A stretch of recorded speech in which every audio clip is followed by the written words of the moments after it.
Buzzing stocks जहां पर होती है खबरें, खबरों के चलते देखने को मिलता है एक्शन। क्या होना चाहिए आपका रिएक्शन, ये बताएंगे राजेश तांबे जी। खबर बताएंगे हम और निर्णय लेंगे आप कि खरीदें बेचें, बने रहें, क्या करना चाहिए।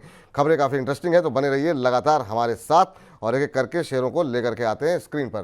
पहली कंपनी लेकर के आइए और देखते हैं यहाँ पर क्या कुछ खबरें निकल करके आ रही हैं। वोडाफोन आइडिया, जी हाँ, वोडाफोन का आइडिया को लेकर के आज आपको बता दें खबर है कि सुप्रीम कोर्ट में एजीआर पेमेंट को लेकर के अर्जी को लेकर के आज सुनवाई है और एजीआर की कैलकुलेशन और ब्याज पेनल्टी को ठीक करने के लिए कंपनी ने अर्जी डाली है। और ये आपको बता दें कि एक तरीके से ब्याज दरों में संशोधन और पेनल्टी रकम की समीक्षा की मांग वोडाफोन की तरफ से यहाँ पर की गई है। और हम देख रहे हैं कि आज हालांकि दबाव शेयर के अंदर देखने को मिल रहा है। कंपनी के ऊपर कुल देनदारी करीब 70,000 करोड़ रुपए के आसपास की है और कंपनी के शेयर में करीब 1.5% के आसपास की कमजोरी देखने को मिल रही है।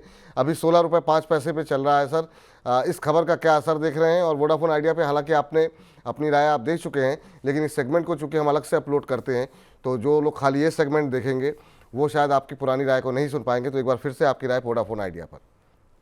यार विपुल जी, ऐसा है कि these are all technical issues which have to be taken up by the apex court. Apex court में उसमें कोई कैलकुलेशंस हैं, company has given their own calculation, supreme court उनकी कैलकुलेशंस लेगी। आज क्या ये प्रोग्राम खत्म हो जाएगा, लोग भूल भी जाएंगे इस चीज को कि इसके ऊपर कोई मैटर आया था।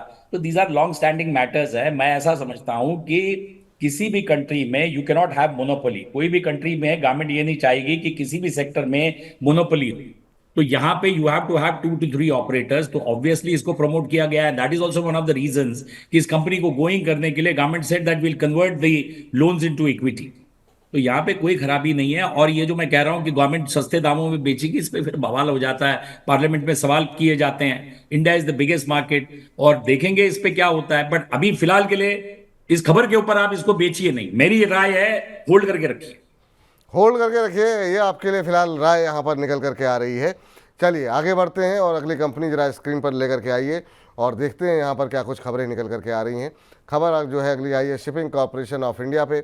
आपको बता दें कि हालांकि ये निगेटिव खबर है। मुंबई टैक्स विभाग की तरफ से 160 करोड़ रुपए की जीएसटी पेनल्टी का नोटिस जो है वो शिपिंग कॉरपोरेशन ऑफ इंडिया को मिला है और कंपनी जो है इस नोटिस के खिलाफ अपील करेगी। पेनल्टी की रकम कंपनी के सालाना मुनाफे के करीब करीब 25% के बराबर है और कंपनी का शेयर एक महीने में 7%, 5 दिन में करीब 4% लुढ़का है। अभी आज की अगर बात करें तो शिपिंग कॉरपोरेशन ऑफ इंडिया में हम देख रहे हैं कि करीब 4.25% की गिरावट देखने को मिल रही है।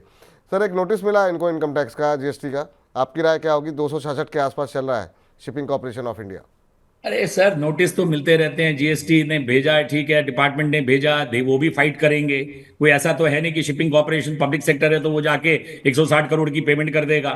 वो भी इसमें से देखेंगे कि हम इसमें क्या कर सकते हैं, तो फिर बड़े बड़े वकील आएंगे।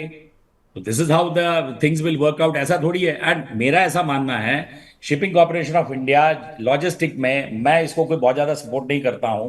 लेकिन एक चीज बता दूं यहाँ पे कि शिपिंग कंपनी में अगर आपको याद होगा, प्राइवेट सेक्टर में there was a company called Mercator Lines, वो भी कुछ अच्छा नहीं कर पाए। तो यहाँ पे कंप्लीट लॉजिस्टिक डिफरेंट है। ये तो शिपिंग कॉर्पोरेशन के ऐसा कोई जो बिजनेस मॉडल है, I am not in favour of public sector. तो यहाँ पे I am not very positive about shipping corporation of India. ठीक, चलिए इस बीच तान्या मिश्रा जी का एक कमेंट आया है। करें विपुल जी नमस्कार, आप हम सभी इन्वेस्टर के सितारे हैं। धन्यवाद तान्या जी इतनी अच्छी अच्छी टिप्पणियों के लिए। मतलब कई बार समझ में नहीं आता कि इसका जवाब क्या दिया जाए। हालांकि आपका सवाल जो है वो सेल और एनएचपीसी को लेकर के, तो सेल पर तो आप अगर कार्यक्रम दोबारा देखेंगी तो आपको व्यू मिल जाएगा, बहुत डिटेल में जो है तांबे जी की राय वहाँ पर मिल जाएगी। एनएचपीसी पे भी आपका सवाल है। एनएचपीसी को लेकर के अभी हम जैसे बजिंग स्टॉक्स खत्म होगा या बजिंग स्टॉक्स में ही एक बार चर्चा कर लेंगे तो आपको आपका उत्तर जो है यहाँ पर मिल जाएगा। चलिए इस बीच अगली कंपनी जरा स्क्रीन पर लेकर के आइए और देखते हैं यहाँ पर क्या कुछ निकल करके आ रहा है और यहाँ पर क्या कुछ खबरें हैं। तो यहाँ पर आपको जैक कॉर्प के ऊपर कल भी ये बजिंग स्टॉक्स में शामिल था और कल यहाँ पर बोर्ड बैठक थी, खबर हमने आपको बताई थी। लेकिन अब जो है यहाँ पर बायबैक की घोषणा कंफर्म हो गई है। 1.65% हिस्सा जो है जैकॉप का वो बायबैक किया जाएगा और ये हिस्सेदारी जो है 400 रुपये पर शेयर पर होगी। बायबैक की जो रिकॉर्ड डेट होगी वो 10 सितंबर होगी, यानी कि 10 सितंबर से पहले अगर आपके पास शेयर है तो बायबैक के लिए आप अप्लाई कर सकते हैं। हालांकि आज कंपनी के शेयर में 5% की गिरावट देखने को मिल रही है क्योंकि कल काफ़ी अच्छी तेज़ी यहाँ पर आ चुकी थी इस खबर के चलते। आज थोड़ा सा दबाव है, 505% नीचे है, 371 के आसपास चल रहा है। 400 पे बायबैक आएगा तो जिन लोगों के पास है तो मुझे लगता है कि अगर आप लोग अप्लाई करना चाह रहे हैं तो एक बार अप्लाई कर सकते हैं। वैसे तांबे जी से पूछते हैं। तांबे सर, 370 पे चल रहा है, 400 का के भाव पे बायबैक करेगी। गिरा शायद इसलिए है कि लोगों को उम्मीद थी कि शायद और ऊपर के भाव पर बायबैक आएगा। आपकी टिप्पणी? यार ये भी एक बड़ा अच्छा रीजन है। अब विपुल जी, आप कहते हैं 370 का भाव, 400 में कंपनी बायबैक कर रही है। क्या चाहते क्या है यार इन्वेस्टर? क्या है मतलब कोई भी का हीरा दे दे सबके हाथ में? यार 30 rupees the company is paying in all. देखिए जब बायबैक करती है तो उनका कितना आउटगोइंग जाता है। तो जिन्होंने लो प्राइस में खरीदे उनको कहूंगा प्रॉफिट बुक कर लीजिए। और 30 रुपीज पर शेयर, अगर किसी के पास अगर समझिए 30 रुपीज में अगर समझिए 1,000 शेयर्स भी है तो 30,000 रुपए का प्रॉफिट हो जाता है। 30,000 रुपए कम है, कम होते हैं by no standard. 30,000 rupees is less my dear friend. चलिए, इस बीच एक और कंपनी या बल्कि एक सेक्टर पे जरा, हाँ चलिए एक सेक्टर पे जरा बातचीत कर लेते हैं। और आज का सेक्टर ऑफ द डे है वो है शुगर स्टॉक्स। मतलब एक क्रॉस द बोर्ड क्या शानदार तेजी देखने को मिल रही है। खबर क्या है? खबर यह है कि सरकार ने गन्ने के जूस से एथनॉल बनाने पर अब रोक जो है वो हटा दी है। एथनॉल सप्लाई ईयर जो होता है 2024-25 के लिए ये रोक पूरी तरीके से हटा दी गई है। दिसंबर 2023 में सरकार ने इस पर रोक लगाई थी, लेकिन अब इस रोक को हटा दिया गया है। आपको बता दें, कल सरकार ने घरेलू बाजार में रॉ शुगर की बिक्री का भी प्रस्ताव दे दिया है, और इसको भी अगर मंजूरी मिलती है तो ये भी शुगर कंपनीज के लिए काफ़ी पॉजिटिव है।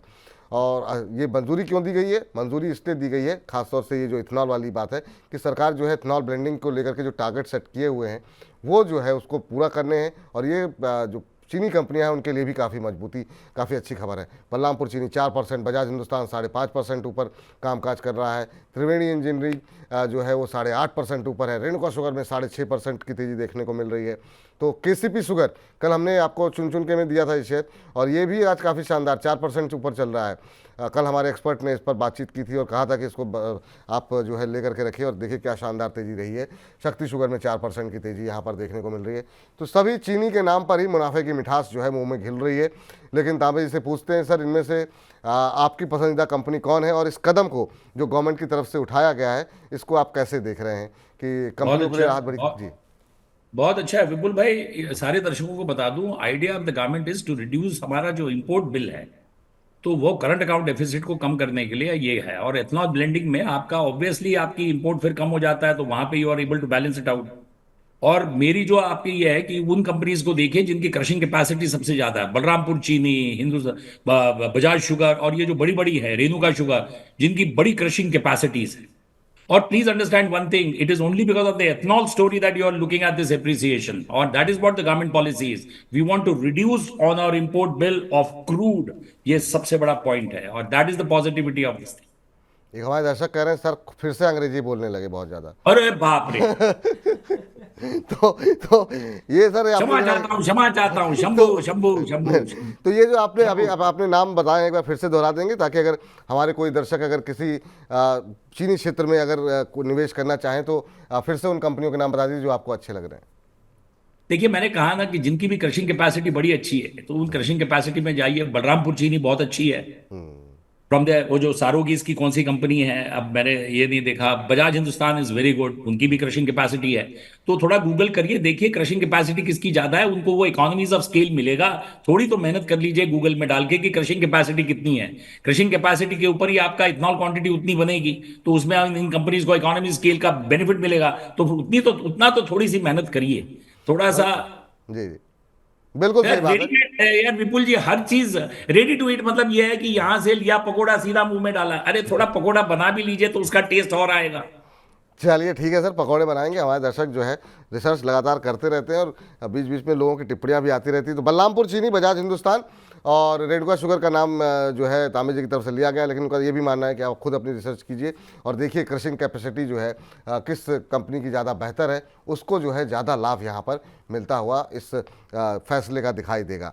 तो चीनी क्षेत्र में अभी मोमेंटम फिलहाल बनता हुआ दिखाई दे रहा है। एक जो है सवाल कह लीजिए या शेयर कह लीजिए जिस पर काफ़ी टिप्पणी रहती है, शेखर नायक जी ने किया है, और ये कंपनी पे काफ़ी सवाल आते हैं, हम मिस कर गए जो है आज इस पर चर्चा करना। वो है इरिडा।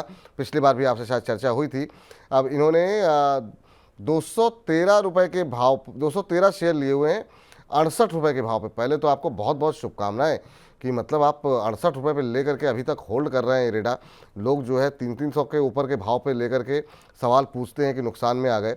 आज 1% नीचे ज़रूर है, लेकिन 68 पे लिए हुए हैं और 252 तक होल्ड कर रहे हैं। ये बड़ी आपके धैर्य की परीक्षा है। धैर्य आपने दिखाया। अच्छा, इन्होंने कहा ये मैं बच्चों के नाम रखना चाहता हूँ।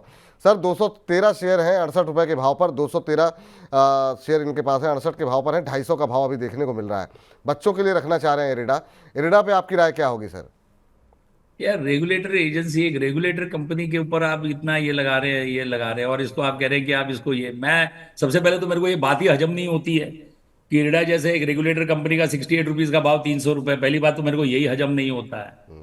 तो यहाँ पे तो मैं कहूँगा प्रॉफिट बुक करिए, and there is no point. मतलब उसके बाद मैं आई एम नॉट इन, मैं इसके फेवर में नहीं, मुझे कुछ इसमें ऐसा कोई खास बिजनेस मॉडल दिखता नहीं। ठीक है सर, चलिए। तो इरिडा जो है यहाँ पर मुनाफा बुक करने की सलाह है, लेकिन इस बीच अब हमारे खास सेगमेंट बजिंग स्टॉक से बाहर निकलते हैं।